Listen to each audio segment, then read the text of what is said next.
I got to go to Senior Bowl practices for the first time in my life the other day. Since I recently moved to Alabama, it was a relatively short drive to Mobile. This video won't be long because I didn't have a lot of takeaways. It was more just something to enjoy and experience. I wasn't able to scout necessarily, but there are a few players that really stuck out to me that I do want to talk about. If you don't know what the Senior Bowl is and what happens, let me explain. The Senior Bowl is an event that takes place every year, which includes seniors from the 2025 class. I've seen some people ask, why wasn't Travis Hunter there? Where's Abdul Carter? Did they not get invited? Are they too good to show up? No. It's for seniors. Obviously. Those dudes aren't seniors, and to be clear, someone like Jalen Milroe, who is a redshirt junior, was at the Senior Bowl. Also, to be clear, super seniors who have been in college since the colonial times, such as Dylan Gabriel, were also invited to the Senior Bowl. So what happens at the Senior Bowl? The Senior Bowl is a way for this NFL class to showcase some of their talents and personality to NFL teams that may want to snag them up in the draft. While that is the reason for the Senior Bowl, I'll say here now that it isn't an extremely competitive environment overall. During one-on-ones per position, it can get a little bit heated, but overall it's more of a practice environment than anything. Most of what I saw really reminded me of pre-game drills that teams would do. Get some warm-ups, some pad work, some footwork stuff, positional drills, and then move on to competitive stuff like one-on-ones, inside run period, skelly, which is kind of like 7-on-7s. These Senior Bowl practices add up to the Senior Bowl game, which will be played after 3 practice days. I wasn't super interested in watching the game very much in comparison to the practices. There's so many players that need to get in and game plan that needs to get developed very quickly that it isn't incredibly eventful. Plus, a lot of these athletes aren't going balls to the wall during the game, given the chance of injury to themselves, which could cost them a fortune. However, I don't want to sit around and act like this event is unimportant altogether. There's a reason that so many coaches, GMs, scouts, and popular football YouTubers are there, and it wasn't because they were interested in enjoying the Mobile area. Trust me. During one-on-one period with O-line, D-line, everyone on the field huddles around to watch like a school fight. This is where I got the best idea of who sticks out and performed well during the Senior Bowl. NDSU offensive line prospect Gray Zabel was the first player that really stood out to me. Standing at 6'5", 316 pounds, Zabel showed incredible technique and movement skills. He had a really remarkable ability to mirror against pass rush. I would say his recovery was great too, but he hardly found himself in a compromised position. He always had his hands in the right place and could easily win at the point of attack. Both his lower and upper half were sturdy and powerful and could withstand bull rushes with a strong hold anchor. I didn't see Zabel lose a single rep the whole first day. While a guy like him coming out of NDSU has some concerns about level of competition, the senior day is huge to see how he could stand against some of college's top defensive linemen, which was absolutely no issue for him. He also showed a lot of positional flexibility, moving all across the offensive line and still dominating. Aside from Zabel, Anthony Belton, NC State guard, had a pretty good day during ones period. I saw Miami lineman Jalen Rivers putting good work in as well. Onto the D-line, Marshall edge Mike Green had an impressive day. He was able to show that his power and sheer athleticism will go at the next level. He came out with an intense burst and a 0 to 100 first step that a lot of guys couldn't keep up with. He could turn speed into power and then back to speed to reach the quarterback well. I'd say the knock on him after day one is he'll need to focus on honing in some of that explosiveness and adding more control to his game. Whether it was losing his footing or awry rushing pattern and trajectory, he did get a little lost at times. Regardless, he was still really impressive and will easily be perceived as a first-round prospect. Other than that, Aeneas Peebles, inside defensive lineman from Virginia Tech, had a really good day. I also saw...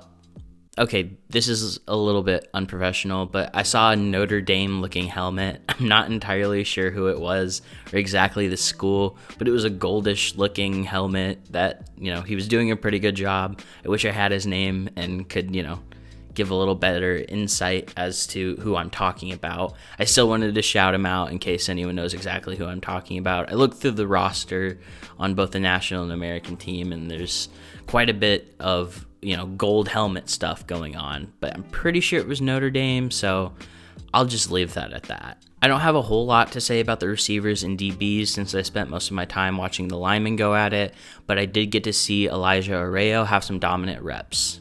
tight end out of Miami. He had really impressive movement skills for a tight end. He seamlessly fit into seams and found separation at the next level of the field. I'm pretty sure he dropped a layup pass once, but other than that, he had a really consistent day. Jalen Knoll, Iowa State receiver, also looked great. He brought a lot of explosiveness to the table. He had really good body control at the catch point. He ran through contact with ease and brought physicality. And to show some love to running backs, Brashard Smith, the SMU back, was really shifty and agile with his routes against the linebackers. He brought a level of excitement and explosiveness to that end of the one-on-ones that was tough to ignore. When it does come to quarterbacks, I was really unimpressed. Jalen Milroe was kind of all over the place. Jackson Dart and Riley Leonard didn't do anything impressive. Dylan Gabriel was just fine. And the Canadian, whose name is slipping my mind right now, did catch my eye because of his sheer arm strength. He was throwing piss missiles. The most consistent quarterback of the day was Louisville quarterback Tyler Shaw, even though I don't think he shot up as a top 50 or even top 100 player in this class. If I had to pick an MVP from the Senior Bowl, my pick is easily going to Gray Zabel. I honestly had the most fun watching him and got giddy whenever it was his turn for reps. Like, he had so quickly established a level of consistency, and I just knew every time his number was called, he was going to dominate. I'll be getting into film and breakdowns as the offseason goes, but I wouldn't be surprised if Zabel ends up being an early day 2 pick. My biggest faller from the Senior Bowl is probably the entirety of the quarterback room. This has been a concern going into this draft cycle already, that the quarterback selection is weak. We know that the top 2 guys are between Cam Ward and Shedeur Sanders. Cam Ward's definitely the number 1 quarterback, at least in my opinion, and as a consensus at this point. And Shedeur is slowly slipping and falling further behind that number 1 to number 2 overall pick, to where a lot of people are kind of thinking he won't even be a top 15 pick. So the hope was at the senior day that some of these other guys that do have talent and do have a lot of potential could show out. Maybe at the combine we'll get another show out and some pro days from guys that'll really step up during the offseason. But that's not what we got at this first Senior Bowl day. As I said, Jalen Milroe was just really lacking accuracy across the board. I mentioned my MVP, or, biggest fan who I liked the most was Gray Zabel. Probably the person I thought did the worst today was Jalen Milroe. If I had to focalize it just on one of the quarterbacks, he was really inaccurate. His ball placement was all over the place.